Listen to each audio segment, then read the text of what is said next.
2022 until last year, 2024. Now, we started in every January for a high hopes. No? Napakataas ng ating expectation, even our expectation for the year to come, no? For the months that will come. But unfortunately, every end of the year, no, we turn out to be discouraged. Sapagkat those things that we're supposed to be expecting for the year, hindi po nangyari. So what people normally do is again, they will again hope for another year to come. Ganun lang po lagi nagiging routine po. But at the end of every year, again, discouragement come. Why? Because those dreams, those visions, those goals for the year, it never happened. At pagkapaulit-ulit po yan, when it become a routine in your life, you started questioning your life. What's wrong with me? What is lacking for me? For the past message po ni Pastor, napakaganda po ng message na yan. So if you try to apply the principle of blessings, napakaganda po ng message for last Friday po about the Ark of the Tabernacle. Na kung saan it is, we don't have the physical Ark of the Tabernacle, Ark of Covenant, but we have the spiritual Ark of Covenant. Kasi right now, our Ark of Covenant is the Lord Jesus Christ. The principle of the message last Friday, that every time the Israelites, they marching towards their goal, they make sure that the Ark of the Covenant will be in front. Why? Kasi pag nasa harapan po yan, everything that will pass, doon sa kanila pong dadaanan, everything, it is God Himself arranging everything. Kaya po nagkakaroon sila ng maraming blessings. But right now, since we don't have the physical Ark of Covenant, but we have the spiritual, which is the Lord Jesus Christ. So if the Lord Jesus Christ will be in front of us, we decide to put it in front of us, expect for the year 2025. It is a tremendous blessing. Amen. This is what we miss every year, the target in our life. Lagi natin namimiss yun. Yun po yung pinakasusi po doon. But this time, this is the second part o part 2 ng message po ni Pastora. There is a prerequisite before the Ark of the Covenant will go first. Kasi naturo po ni Pastora yung Ark of Covenant. But the question is, before the Ark of Covenant, what shall I do? Ano dapat kong gawin in order to make sure that the Ark of Covenant will be in front of me every day and every month of this year para po lagi tayong victory. At yan po message ng ating Panginoon. Expect po natin for the year 2025. Again, it is routine for the past, maybe past part to 10 years na nagpapaulit-ulit tayo. But this time, the year 2025, it will be completely different. If we know really what is God's, actually it is not formula, it was already revealed. No? Kung ano yung formula, kung ano po yung gagawin po natin. It's a very simple thing in order to experience the year 2025. After po ng year 2025, you will not discourage anymore. But you are looking forward for more and more and more blessings from the Lord. That will be the message for today. Okay, let us start for the year 2025. Everyone is about, aspiring to have a better and productive 2025. Ano pong message po natin for today? No one among us will wish na magkaroon po ng bad experience for 2025. Wala po. If it is a normal person, even bata, they would dream, they would say a better life in 2025. Wala pong magkasabi sa atin dito na for the year 2025, sana dumami lagi ang utang ko pa. Walang tamang salita, O maaaring, sana mag-close yung aming company para umuwi na ako. Walang ganon. Walang negative request or negative petition or prayers na magagaling sa bibig po natin. All these things is positive. In fact, ang sabi po ng aking pong biyanan, if you just dream, kung mananaginip ka rin naman o mag-aspire ka, mangangarap, dream big. Ang pangarap ko, Lord, this year, 2025, I would like to have a lot. Why asking for lot? As house and lot. Diba? Because you are limiting the power of the Lord Jesus Christ, the power of God. Hindi po pwede pong gano'n, no? When you are asking, Lord, sana may maging partner in life lang ako nasa taong 2025. Don't ask for the partner in 2025. Ask your permanent husband and wife na makakatulong sa bawat sa atin. Diba? You aspire, sabi nga, you aspire big. Yun po ang ating sisimulan sa oras na ito. Again, tinuro na po ni Pastora the last message, but I will just only reinforce para just to make sure that our 2025 is really a blessing sa bawat isa po sa atin. Sino dito naniniwala that everything in this world are not permanent? Amen. Amen. Lahat daw po ay temporary. You cannot expect something na habang buhay. Bagamat pinatunayan po ng Lord, but it is only the Lord who prove that the love of the Lord Jesus Christ is constant. You cannot question the love of Jesus Christ. His love from the beginning, the creation of the earth, until this moment, until the end of this world. The love of the Lord Jesus Christ will never change. Because the Bible declares that God is the same yesterday, today, and forever. So whatever love ang siya pinagkakaroon. So tinatunayan na po. But since that we have the principle that everything changes in this world, ang sabi daw po nila, the only thing that change in this world na hindi constant is what? Anyone can guess? Change. Huh? Change. The only thing is changes. That is constant. You are young today, tomorrow I'm young. you are old. Let us admit it. There is no forever young. God will renew my youth. If your skin is really patak na ganyan, tomorrow it will sag. Itago mo, itry to you to hide it in our Parang may face. nag-ano dyan, yung nag-iglog. Hindi ka na magre-react.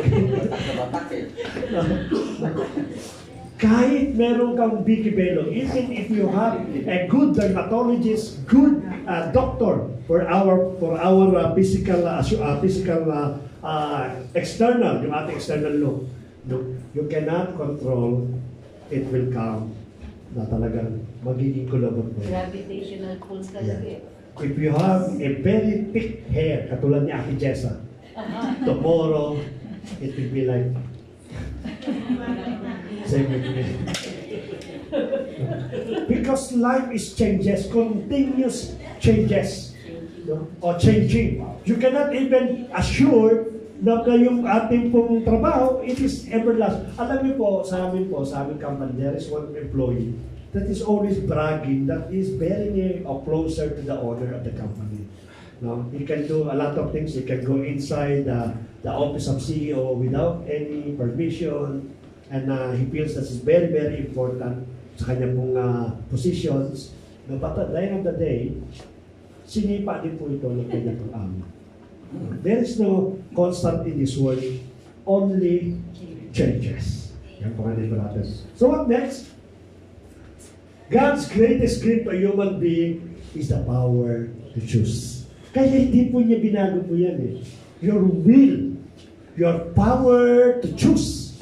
No? Ang sabi nila, Lord, why you give us will? Why you give us choose? Why you give us a choice? Where in fact, that the enemy will use it against you.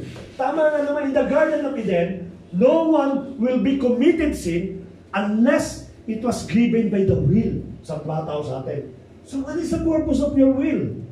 It seems that it is not beneficial for the human being. But did you know that the greatest gift of God for us, it is our own will. Why? Because if there is no will, there is no true meaning of love. You cannot love God without will. You cannot worship God without will. You cannot exalt God in your life without will. See, look at the will. How important is this? It so happen lamang na hindi nagamit yung will sa tamang kaparanan.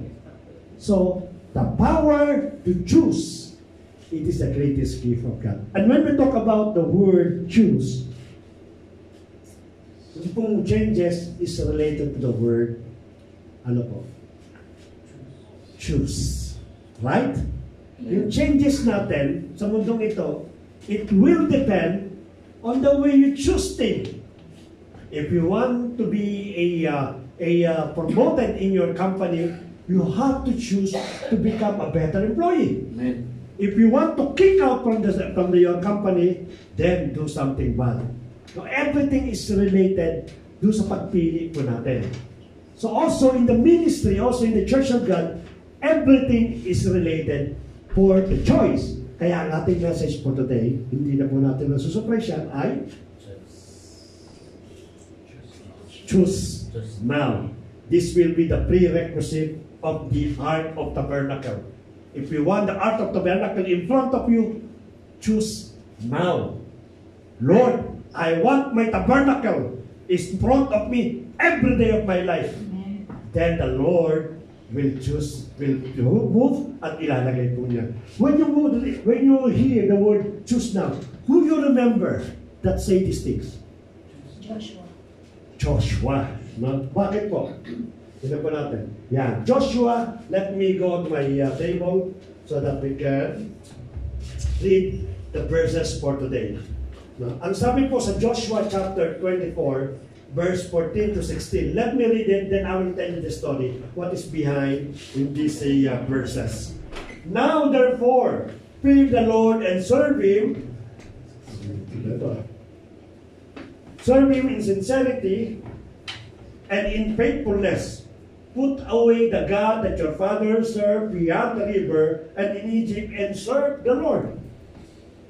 And if it is evil in your eyes to serve the Lord, choose this day. Let me repeat it again. Joshua said, if it is not good for you to serve the Lord, the true living God, ang sabi po niya, choose this day. It is the same calling to each of every one of us. If you don't want to continue in the church, if you don't want to continue to become part of the family of God, now your time to choose. It is not God who said that I will force you to choose me. No, it is not the enemy that said that I will choose me, that you become a better living in this earth. But it is your decision. Again, ang sabi niya, choose now whom you will serve. Whether the God your fathers served in the region beyond the river, or the God of the Amorites in whose land you dwell. Kasi pagkatan ng mga Amorites But look at this. I would like Joshua, what he said. No? And I wish that every one of us should say right now this word. But for me and for my household, we will serve the Lord. Amen. You know, that word is the one that makes Joshua live, in an abundant life. Only that few words. But for me and my household and all my entire family, we will serve the Lord. Why? Because if you make mistake today for choosing what will lead your life, then it will determine for your year 2025. It is not God that give you a suffering. It is not God who make you trouble. But it is your choice. Kaya napakalaga ngayon, no? This day, no, if you do this confirmation, these declarations, no, I'm 100% sure you will experience like Joshua did. You know, I always said this thing, the only person that I remember in the Bible that died complaining the blessing is only Joshua. When he was old, and God still talking, Joshua, rise up. You see this country, conquer this country. And Joshua said, Lord, matanda na ako. I'm tired of receiving blessings. Say, look at this person. No, the only person maybe living on earth that refused to extend more blessing territory. Why? Because nag-surpass na sa kanya yung blessing niya at their own age. Sino gusto makaranas ng ganito? Amen. Right? No, 2025, sabi nga sa'yo, pagdating 2020, Lord, Thank you so much for the blessing. More blessing for 2026. More blessing for 2027. Why? Because God keep on pouring the blessings on your life. Amen. Why? Because you make the right choice. Like Joshua. So let us continue kung ano pa nangyari kay Joshua. At ang huling verse po, ang sabi po dyan ay, then the people answered, far be it from that we should forsake the Lord to serve other gods. Para naman kaming walang pag-iisip nito. If we try to choose the other God, we know that Jehovah, it is the mighty God. You know that Jehovah, it is the creator of everything. But, you know, to be sad, yung knowledge about our Jehovah, our God, nasa mind and heart po natin. But you know, we continue despising His authority over us. That is the reality. We always said that, Lord, lead us. Lord, you are in frontliner. But in reality, in your real life, no, you just hinahawi po natin ang ating Panginoon, and we just live based on our own lives. That is the problem. But Joshua, no, he continues serving God sa magitan po ng na kanya pong pamilya. Because why? Because the sin is about to enter to the land, to the promised land. No? Before na dumating tayo sa promised land, you have to choose now, you have to decide, you have to declare whose God you will serve during the times of the blessings po natin. Ipinakita ko, God shows the blessing to Joshua, what they will accomplish, what they will get, no, when choosing the right God. In fact, they sent a spy in order to monitor, in order to see what is really this promised land. When they said that the promised land, it is a flowing of milk and honey, it is not literally flowing milk of honey. Because during that time, the level or the riches of a person is based on the land. Kasi yun ang pinakano nila yung land. No? Yung water. Yan ang mga treasure po nila. Yung kanila pong grass. Kaya nga, I will lay you down in the green pasture. Kasi yung damo na kulay green, it is a pasture for them. It is a treasure. So when you try to imagine what is the promised land with flowing with milk and honey, nangangahulugan, the land can, make it a fertility for all kind of trees and plants. Kasi yun ang kailangan nila eh.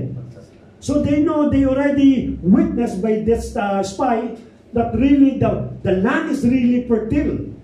And there is a lot of stream of water that flowing in that area. At napaka-green pasture, napaka-greeny po ng kanilang lugar. So, ipinakita po itong picture. No? Like us, ipinakita ng Lord yung ating pong future. When we accepted the Lord Jesus Christ, He rewrite our book.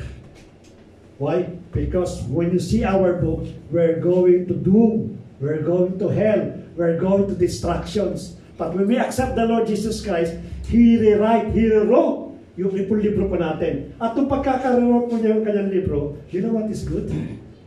Ipinakita po niya yung conclusion ng bawat buhay po natin. Nakita ko tuloy, sabi si Ate Jessa, nakita ko in my life, sa pagkakasunod natin pa, hindi lang pala ako sa Jesus the Great ay magpapakanta. Internationally, magiging member pala ako ni Sambat at ako'y aawit bilang song leader. Saka pinakita kay Ate Jessa. At tuwang-tuwa si Ate Jobin, lahat po tayo will be excited. We will be excited because the way that God, end our life. But you know what He did? He never show us the footsteps, the steps that we're about to walk. Yun ang hindi ginawa ng Panginoon sa Israelita. This is your promised land. It's showing to you, it will define what is your promised land. But the steps, the roads that you will pass by, hindi makikita ng Lord niya. That is the most exciting moment na bawat sa pusatin. Why? Because in God will just show kung ano yung lalakarin ng bawat sa pusatin, definitely uurong po tayo. No, Lord, I will not go on that kind of road. This is the year 2025. At the end of December 31, 2025, ito ang resulta mo. But darating na January, February, March, April, and so on, hindi po ipinakita ng Lord yan. Sapagkat nakita niya, there will be some humps, there will be some mga excavation, matatalisod ka, masusugatan ka. If you see all these things, you will not pursue the road of our Lord Jesus Christ. Amen. And you will not get your guarantee prices at the end of this year. Why? Because you choose the wrong road. This is the reason why the choosing is more important to us. Let us continue.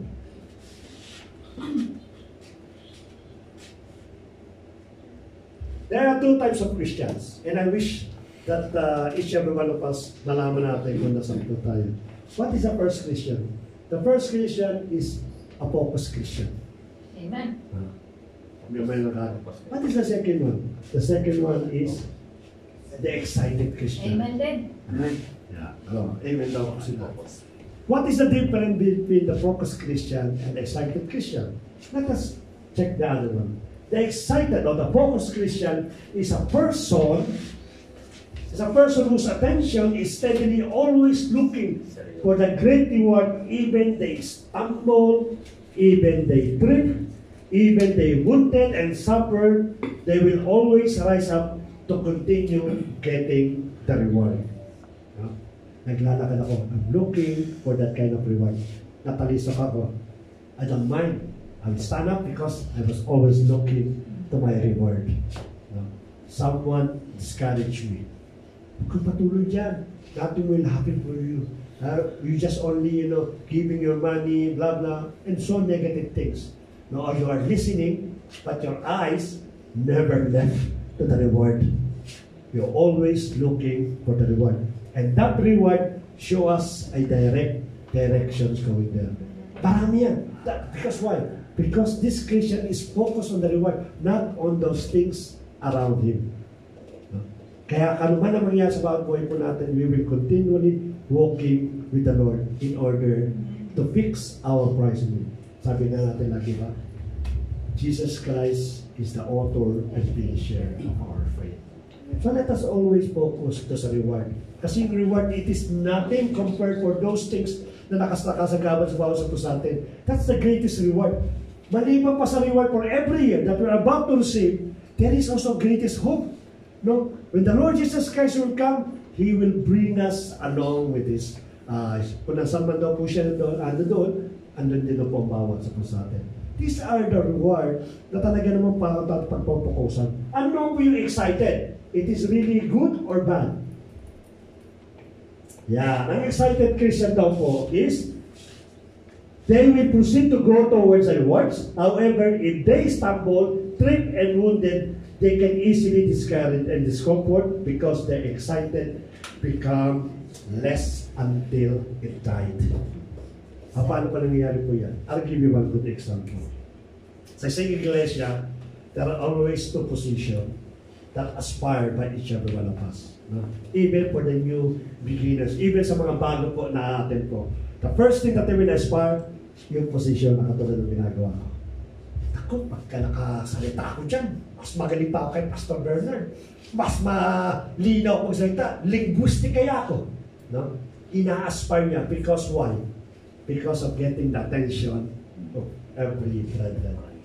Ganun ka-excited itong tao nito. Pero pag nawala na yung kanyang excitement, kung siya nagsimpong na, ang hirap pala dito. Kumaba na excitement, maasalama sa pulpit. No? I'm willing to sit down for the rest of my life rather than go with the pulpit. Bakit po? Wala na excitement niya. Wala na yung kanyang feeling. Si Kuya Aaron, galing mag-organ. Gusto ko din mag-organ. Okay, si Kuya Edward, paano din ako, paano ganyan? Kasi ang ganda eh. Tinitingnan siya, uy, yung ganda nito, kaling mag-drum, kaling mag-gitara, kaling mag-bass guitar. No? How much more, no? To be honest, admit it, na pagka babae po nagbe-bass at na babae po nagda-drum, talaga naman, sabi, kataganda ng G eh. Gandang-ganda sa sarili. Yeah, talagang gandang-ganda talaga. Kasi talagang ano eh. GGSS. Kasi to be honest po, no, let us admit it, napakalakas kumuha po ng attention yan. No? Nung umatin po kami ng anniversary, kasama namin si Sister Rona, the drummer, doon sa Lion of Judah. It is a girl, it's a female. No? Eh ang tao pag dito sa hindi tumitingin doon sa nagpapaawit, doon sa nagdadrum, mas babae. No, organista normal po yan. May babae, may lalaki. Pero yung drum kasi pangbulos ko lang yan eh. So pag nakita po natin babae nagdadrum, babae nagbe-bass kasi normally, alam ni Kuya Aldrin, mabigat kasi bass. Kaya dyan po mahanga po yan. Kaya because of the attention and because of the popularity, nag-level up, nag-build up yung excitement. I want to be a drummer, I want to be a bass guitar. Yun ang pinakano po niya. Eh, yung isang church na pinuntahan pala niya, mahigpit. You need to attend the prayer meeting, you know, attend the Bible study, you have to be with personal devotion, you have to regularly attend every Friday, etc., etc., etc. Until such time, naku, ating pala akong prayer meeting, ayoko prayer meeting eh. Bumababa na yung level ng excitement po niya. Until namamatay po yan, ayoko na mag-drum, ayoko na mag-bass guitar, uupo na lang ulit ako. That is the excited Christians. But if you are focused Christians, no, kapatid, magaling ka, no? You are well-trained, maaaring well-educated ka about the organ, sapagkat meron kang diploma, mas magaling pa ka kay Kuya Arnold eh. Eh may protocol sa church. But you have to wait for 6 months in order to play guitar. And you have to regularly attend a worship practices. Hindi yung pipitin ganyan. Hindi ko na kailangan practice. Marunong na akong ganyan eh. Then you are not allowed to play an instrument. Wala na ngayon yung excitement mo, ang ginawa mo, nanahimik ka na lang. But the focused Christian, even 1 year, I want to serve God. I want to play an instrument because I want to worship God. Kahit gaano katagal yan, he will wait or she will wait until yung time po niya na talaga naman po makapagbigay po siya ng kaluwalhatian sa ating pong Panginoon. Bakit ko pa na-open po ito? Christians sometimes are very excited every first week of 2025. Kanto gagawin sunod ka to. Until yung level ng excitement niya, pagdating po ng February, wala na, unos-unos na yung kanyang excitement. Pag February pala, pagdating ng March, wala na, kaya hindi magpatuloy. You will never receive your reward. Why? Because you choose to serve God out of your emotion. You have to focus God. No? Alam niyo sa ministry, marami pangyayari. There's a lot of persecutions that happening. Not only the outside people, but even inside the church. There will be persecutions. There will be denial. There will be discouragement. There will be problem na mangyayari po sa church. Now, if you are trying to focus for those things na emotion mo lamang, and you will serve your emotion, definitely, hindi ka magiging tagumpay sa year 2025. Katulad po ng good example po na sinare sa amin, when someone is really looking for everyone, every person, si Kuya Edmar, ganito, si Kuya Ano, si Pastora, ganyan, si Pastor, ganyan, no? You will not grow and also you will not get what God promised to you. Focus on those things that will give you the benefits, that will give you spiritual gifts. So let us always remember that when we choose to follow the Lord Jesus Christ throughout of the year, dapat po lagi po tayo nakapokus sa Kanya po. Sapagkat, ang sabi po doon, right? Pasensya po. Let me say, I think, ito po. Let us proceed. Yan. When times comes that really attacking you left and right, last nangyayari po doon, yung po nangyayari po kami sa prayer meeting po namin, nag-testimony po, sabi niya, Pastor, because I've been attacking left and right, front and back, all around, no? Ang sabi daw po noon na talaga naman po napakahirap po. Sabi totoo naman po, aminin man natin din, when your problems surround you, left and right, in front of you, front and back, talaga po ang tendency po natin to somehow to discourage, no? To not to continue to rest. No, madalas ko madidig natin, Pastor, rest muna ako. Bakit po? Because I have a lot of problems. I have a lot of thinkings. I have a lot of things to do. Etc. etc. And so much excuse ang ginagamit po natin. Ang sabi ko doon sa kapatid kagabi, meron istorya maganda po dito. It is the same scenario. There is a servant of Prophet Elisha. Prophet Elisha. One time, one morning po, habang natutulog sila sa bahay, maaga nagising yung servant po ni Elisha at nagkakape. 3-in-1. Coffee ang pinakagawa niya. At habang nagkakape po, the same with us, pasipon-sipon. Tagantuan-tuwa kasi nagsisang sa Lord. Nung pagbukas na ng pintahan na niyang ganyan, he saw a lot of enemies in front of him. Nagulat siya. Siyempre, nagulat po nagkakape. Noong nakita niya enemies. So, para magpatunayan po ito, lumabas ng bahay. At paglabas po niya ng bahay, when he go outside from their house, from the room ni Prophet Elisha. Si Prophet Elisha tutulog kasi. No? He looked around like this. And he see all those enemies around them. They are completely surrounded. So sa isip ng servant po ni Elisha, that's it. This is our death. We will die in this place. So what this servant did? He called Elisha, not to ask for the help, but to inform yung kanya pong amo. Mamamatay na tayo, Elisha. Kasama ka mamamatay. Yun ang kanya pong intention. He wake up Elisha, and suddenly he give this bad report. Elisha, Lord ang tawag niya ng araw Ang sabi niya, we will die in this place. Why? We are surrounded by the enemy. So Elisha went outside and he saw a lot of enemies. Actually, not a lot. It is all around enemies. They just waiting only, maybe from the signal ng Diyos nila para patayin po si Prophet Elisha. Because during that time, Prophet Elisha was really doing a tremendous things. A lot of people get angry with him and they wanted to kill this prophet. But look at the attitude of Prophet Elisha. When he see the enemy surrounded him, he smiled to his servant. Sabi niya, anong pinagsasabi? Hindi mo alam mapimalong. Anong nasa isip mo, mamamatay tayo? Sabi niya, hindi mo ba nakikita yan? Bulag ka ba? Sabi niya, hindi ko nakikita yan.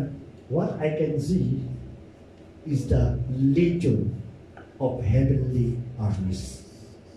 Sabi siguro na kanya servant, nababaliw na ito. Where is the legion of heavenly bodies? Hindi na makita, no? Yung servant hindi makita. Then Elisha started to pray.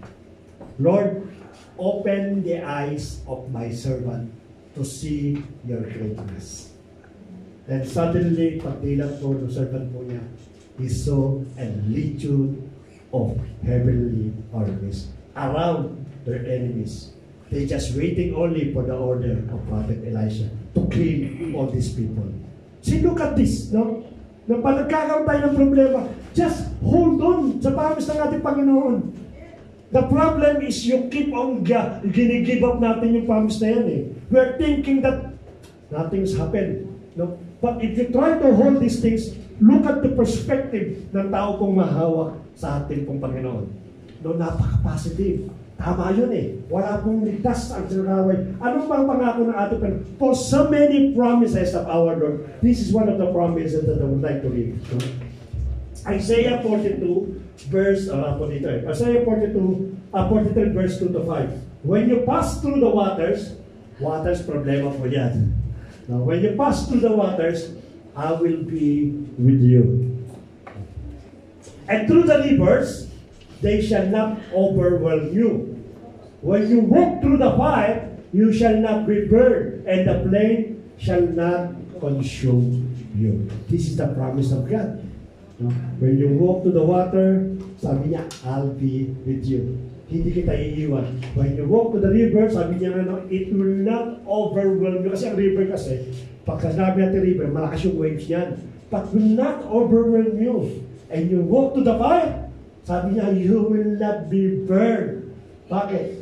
Because I am with you. See, if you try to hold this promise, anything that happened to you, Lord, yung aking pong amo is about to kick me out from the company. No, I will stand because the Lord is with me. when my CEO, my vice president ng company po namin, they threatened me that they will kick me out in the morning, tomorrow morning. They will remove me from my position because I have some misunderstanding. Then I'm trying to correct him. He's not listening. Tomorrow, you don't have any work. This is what in front of many people around us. Tomorrow, don't report anymore. You don't have work. They will kick you out and they will send you immediately to the Philippines without any benefits. You know what I said? You will not kick me out from this company. Why? Because my Lord put me in this company. It is only my God who will kick me out from my company. This is what I told them. Then tomorrow, I went to my office. Because it's the office upstairs. He heard me. Engineer Bernal is there. Yeah, I told him not to report. No, but the owner of the company told me to continue working. Why? Because that's the owner of the orders. Then after a few weeks po, I learned that this assistant CEO was kicked out from the company. CEO lang siya. Yung aking pinaglilingkuran, yung owner po ng Heaven and Earth, even yung aming company, pag-aasin po ng ating pinaglilingkuran. Sige pa, palapakan po natin natin. For I am the Lord your God, the Holy One of Israel, your Savior. I give Egypt as your ransom, Cush and Seba in exchange for you, because you are my precious in my eyes. See? It will never change, because you are precious in my eyes. At lagi tayong concern ng ating Panginoon. And honored, and I love you. I give men in return for your peoples in exchange for your life. Fear not, for I am with you. I will bring your offspring for the east and the west, then I will gather you. And additional for that, ang sabi ng ating Panginoon, if you are willing, no? It is again choice. He's asking your choice. And maybe He will ask your choice today. If you are willing and obedient, you will eat the best of the land. And what is the best of the land? Your work is the best of the land. You will prosper. Your family is the best in the land. You will have a good family. Your husband, it is the best of your land. Then you will be together with your husband forever. Whatever that you feel is the best of the land means anything that present in this earth, lahat po yan aanihin ng bawat isa po sa atin. Amen. Only one thing that He needs. Choice. Mamili ka. Pag pinili mo ko, definitely mararanasan mo yung lahat ng bagay niya. This is the promise of God. This is the promise of the Creator of the heaven and earth. We have our own book wrote by our Lord Jesus Christ. Katulad ng binanggit ko sa inyo. Nire-wrote po yan. At lahat ng bagay, ni-a-arrange ng bawat sa sa atin. But sometimes, napaka-unstable natin. Now, when we decide to follow the road of the Lord Jesus, napaka-unstable po natin. Let us remember the Bible declared that those unstable minds, sabi, a double-minded mind is always unstable in all his ways. No? Pagka naglalakad ka together with a Christian, na-stumble ka, Lord, time out muna ako. Dito muna ako sa kabila. I'm going to left. Now, why? Kasi mayroon na dito. Pag nakakita ka ng mga tibo, dito muna ako sa right. Kasi wala dito. Now, later on, babalik po ako. Pagka wala ng tibo, babalik po ako. Sabi ng ating Lord, sabi doon, a double-minded person is always unstable in all ways. Hindi ka makakarating sa katotohanan. Again, you will repeat again the same words after year 2025. Lord, 2026, I will again hopeful na magiging mabuting aking buhay. It will not come, kapatid. It is not the year that gives you hope. It is not the year that gives you blessing. It is the one that you keep on rejecting in your life. That's the source of your blessings. Kung yun lamang mamimili po tayo ngayon, piliin natin tama, piliin natin the best. At ang sabi ng ating Panginoon, yung ating daw po libro na isimulat na po, ay magkakaroon po ng katugunan. Let not be distracted by the things around you, but let everything around you distracted by your presence. Amen. No? Marami kang worry about your surroundings. No? At because of that worries, na-adapt mo yung sarili mo. Pag na-adapt yung sarili mo, that's the time that you're losing your hope. That's the time that you're losing your victory. That's the time that you're losing everything that was given to you. Hindi tama. Hindi tama na ikaw nababother because of the surroundings. Let your surroundings bother you. Every time naglalakad ka, let them bother you. No? Para yung sabi ko sa inyo, when someone gets inside the presence of God, well, after the presence of God, He will walk all those evil spirits that keep on bullying Him. Binubully po tayo. Now these people, they start running away from Him. Up. I cannot. Why? Look at this guy. Look at this woman. No? Kaya mo sila mabother sa presence mo. Hindi yung presence ng surroundings na nagbabother sa iyo. Dapat reverse. No? You've been appointed by God to experience all these things. Siya mismo nag-appoint and no one can call from alam niyo po, every time in the morning, I remember, just not part of the message. Every morning po, we always pray that in this country, yung company po natin, it is not reliable. It's not forever. No, you cannot stay your company all throughout of your life. Unang-una kasi, pag nagkaroon tayo ng age, no? Talagang ano po yan, talaga pong may tendency na hindi na natin i-renew yung ating pong kontrata. Or maaaring napili nila that you are not productive anymore. Anytime they can kick you out. Or they feel nila that you are giving trouble to the company. So many reasons, no? At ang madalas sa sinito, nababother tayo because that's the only source that we have in order to support our family. Right? Kaya, Lord, mo tatanggal ito mo, takot na takot, get fear not to remove or to fire by our company.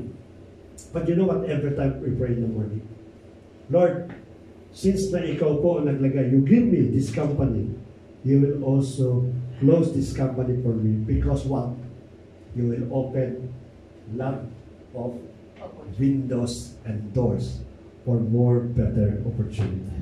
If that will be your mentality, why worry for 2025? Right? You get secured, no?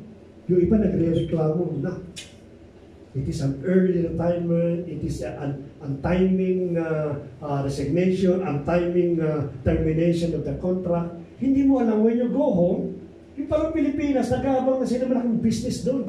No, at hindi ka makapag-business, why? You tie up your mind. Dito Saudi Arabia na magbibigay sa inyo pagpapala. If your mentality that your company is the source of your blessing, then you have a problem. Bakit? Sapagkat aalis na kami lahat dito, ikaw narito ka pa Saudi Arabia. Matanda ka na, meron ka ng ganun na Saudi Arabia. Bakit? Kasi mentality mo, it is Saudi Arabia will give you blessings. But if your mentality that the Lord is the source of everything, anywhere in the world, ang sabi nga dun, surely blessing and goodness will follow every day of your life. Hindi mo siya hahanapin, hindi mo siya hihilayin, but habang naglalakad ka, behind your back, it is your blessing and it is your goodness that really coming to you. Lalapit at lalapit po sa bawat sa pasabi mo. I hope that we can get this 2025 to be more excited. Matthew chapter 14 verse 29 to 30, he said, "Come." So Peter get out of the boat and walk on the water and came to Jesus. Itong eksena ito, that one day, when the disciples went to the boat without the Lord Jesus Christ, nag-travel po sila sa kabilang ibayo. While in the middle of the river, or middle of the sea, there is a great thunder and storm. No, naranasan po nila. And while, everything, it is now keep on panicking because matutumba yung barko, yung bagka nila eh. They saw someone walking on the water. Imagine po nyo, in the middle of the sea, someone is walking on the water and approaching them. Then suddenly si Peter po, malakas ang loob, lagi niya kay Lord. Lord, I know you are. You are our Lord Jesus Christ. Yes, indeed. I am your Lord Jesus Christ. Now, if you are really our Lord Jesus Christ, allow me also to walk on the water. Come, Peter. Ang sabi ko na ating Panginoon. And Peter started walking on the water. Why? Because of the word of the Lord Jesus Christ? No! Why? Because his eyes fixed on the Lord Jesus Christ. If your eyes is fixed on the Lord Jesus Christ, no fear, no worry, no everything. Amen. Even the impossible things becomes possible. So Peter started walking on the water, going towards to the Lord Jesus Christ. But suddenly, there is a big storm, there is a big wave, he got nervous. So yung kanyang mata na nakatingin sa ating Panginoon sa Kristo started shifting sa mga bagay na nakikita po niya. Then Peter slowly sinking. Nawala na po yung kanyang focus. Inahol lang po siya ng ating Panginoon. So, if this year 2025, you will be out focused. You will not stand. You will not stand on your choices, ating pong Panginoon. Then you will start sinking. You will not reach 2025, which is the prosperity ng ating Panginoon sa bawat isa po sa atin. This is the message of itong bagay na ito. I'm not saying it is convenient and it's very easy to walk for the year 2025. No, there is no easy way. There is no easy roads. All of us will suffer. But the only thing that makes us different is the way how you see, how you fix your eyes, how you stand in your choice. For me, ang sabi ko sa amin, pinili namin ang Lord and we will continue serving God because why? Because of so many blessings? No. We want only just to testify that maraming blessings po yan. But the best blessing that we can have, it is yung aming paglilingkod sa amin, Lord. We have a peaceful life. No, we have a joy that the world cannot give. Even our money cannot buy this joy. No, nakapapangiti ka kahit may problema ka, hindi kayo ibigay ng mundo po yan. Ano pa po? Ano pa yung conclusion po natin? Matthew chapter 5, verse 36 to 37. And do not take an oath by your head, for you cannot make one hair white or black. Let what you say be simply yes or no. Anything more than this counts from the evil. Today, when you said, Lord, yes, I will follow you. Let your yes be yes. Yes. Stand firm on your yes. If you say no, now it is your problem anymore. Because what I'm trying to encourage with every one of us is to say yes. Now, we wanted you to feel, we wanted you to experience the fullness of the presence of God if you just only say yes to the Lord. Aside from yes or no, ang sabi daw yan is coming from an evil. You will not get a promise. You will not promise to us o sa iglesia ito, but you will promise to our living God. Let us always make an official covenant that you and our Lord, no, we say yes to you, Lord. Sabi na nung kanta, yes, yes, Lord. At yun ang magiging key natin. The turning key kung tayo kayo pagpalain. So ano po challenge po natin? Lastly po, the challenge is, you wanted a better life for the whole 2025? Then, what will you do? Right? I leave it everything to do. If you want really a good life, a peaceful life, you know, a life to the fullest, a life abundantly, ang sabi then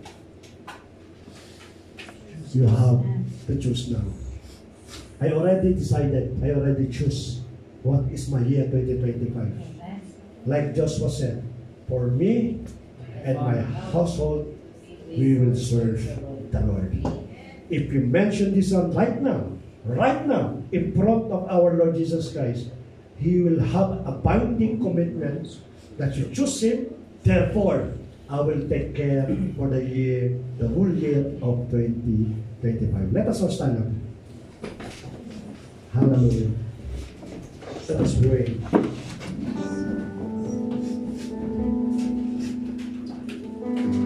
Hallelujah. Lord, salamat Panginoon. That the only thing that we can do that's been waiting for so many times, yung pong panapagpili lamang para sa iyo. Like just what Joshua said, like David decided, like Paul and the rest of the great man of God, they choose the right path. We've been searching you, Panginoon, for many years, Panginoon, for the past years of our life. As a Panginoon, yung mga past na year po namin, nothing seems happen good. We even, Panginoon, declare for the past years na dinaanan po namin, it is really a blessing. In fact, maaaring some of us, or few of us, experience discouragement, discontentment, Panginoon, for the past years. Lord, sa year na ito na 2025, katulad ng aming pong sinishare, it is not only the art of the covenant ang aming pong pinauna, but we decided, Panginoon, right now, that you lead our life from this on, until to the end of year 2025. We believe, Lord, that you are the one that will direct our life, God. Though it might not be easy for us, but help us, Panginoon, to focus on you, Lord. Not to give up on what we decide today. Hallelujah. Lord, sa'yo namin pinagkakatiwala lahat ng bagay because you are the only personality that we can trust completely in our life. Not only us, but even family, O Lord God. Alam namin, Panginoon, that some of us here, there must be a broken relationship either with our parents, with their children, or with their husbands or relatives. Lord, right now, we choose you, Father God. And I know, Lord, that there will be a healing among the members of the family. That there will be forgiveness, that there will be a true love, that there will be understanding, Panginoon, sa mga pagkakamali at sa mga kasakitan na gawa sa amin, and even vice versa. Those things that we hurt, those things that we put pain, O Lord God, alam namin, Panginoon, that if we choose for you right now, everything, Father God, will be healed in the name of the Lord Jesus Christ. Those things that happen to us that sometimes we don't understand. We've been persecuted, we've been lying, Panginoon, about ourselves. People, Panginoon, are different na tinitingnan po kami. They want to discourage us. They want to kill us, Panginoon, by assassinating our character. They're telling lies about our family, about myself, or about ourselves.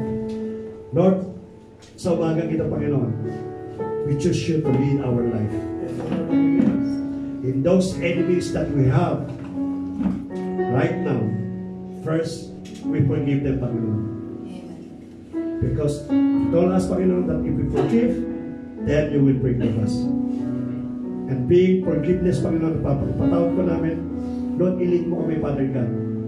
Kayo po, Lord, na maging judge po namin. Kayo po, Lord, na maging tagapagtanggol lawyer, advocate po namin. And everything that happened to us, Panginoon, alam namin na kami po i-elevate po ninyo upang maranasan po namin lahat ng bagay niya. Lord, kung kailangan po ng financial breakthrough, Lord, hindi na maging maganda yung aming pong 2024 o even 2023 o mga previous years na aming po naranasan. Now, this time, Lord, we know already what is the key in order to release that blessings, Panginoon, na ipinangako mo po, Father God. Just a matter of a choice. Kaya sa umagang ito, Lord, o sa oras na ito, we decided to put everything to you, Lord God. That our finances will overflow. Then even pa yung mga pagkakautang po namin, O Lord, mababayaran po namin. We will be the lending, not the borrower, O Lord God. Sapagkat ikaw po magbibigay ng pagpapala sa bawat sa pusamin. Salamat, Panginoon, sa mga nanira sa bawat sa pusamin, Lord. We pray na kayo po, Panginoon, ang magbigay sa amin, Father God, ng tagumpay sa lahat ng mga bagay na nangyari po sa amin. And the rest, Panginoon, kung sino man nakakaranas po ng karamdaman sa oras nito, Lord, sa oras nito, Father God, ikaw po ang kumilo sa bawat sa amin. Lord, it might be, Panginoon, a generational curse. It might be, Panginoon, for our sins. It might be because of our unbelief. It might be because of our unwillingness and disobedience to your word. Sa oras nito, Father God, we choose you, Panginoon, for the entire of our life. Remove all those infirmities and sicknesses in our life, O Lord God, and give us the life to the fullest and abundant as you promised sa oras na ito, Lord God. Salamat po, Panginoon. Salamat, Father God, for being with us, O Lord God.